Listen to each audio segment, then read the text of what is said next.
Did you know that some Viking warriors might have used drugs? Yes, you heard it right.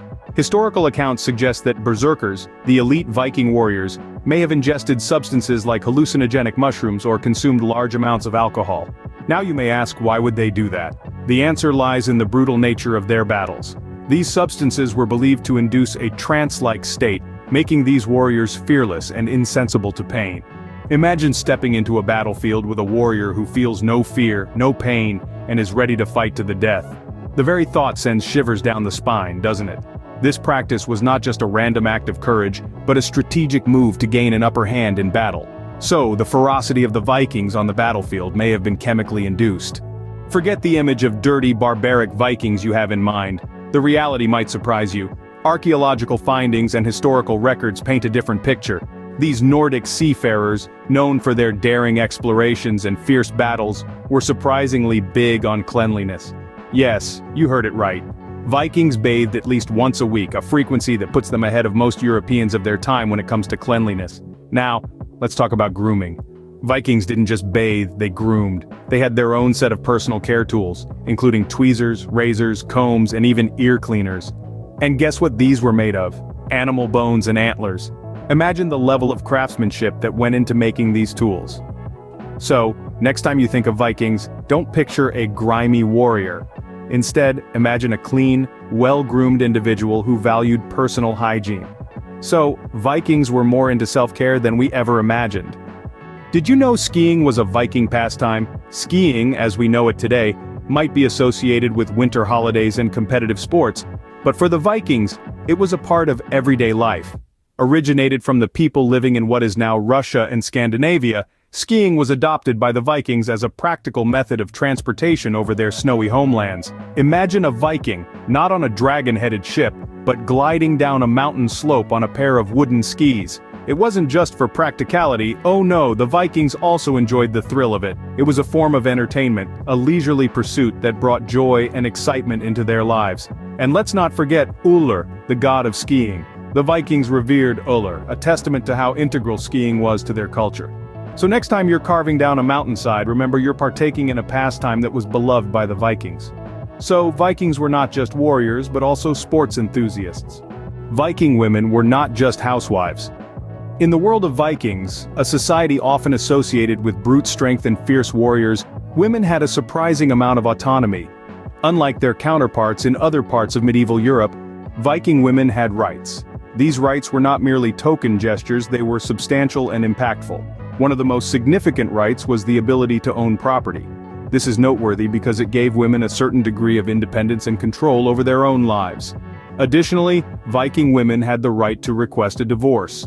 If the marriage ended, they could reclaim their dowries, ensuring their financial security.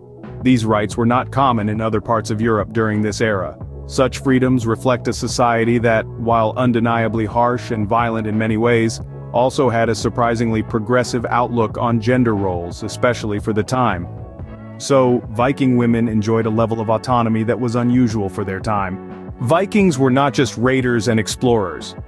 Their reputation indeed precedes them, but there's another darker facet of their society to discuss. The Vikings practiced capturing and enslaving people, a tradition known as thrall. These thralls were not merely prisoners of war, they played a significant role in the Viking society.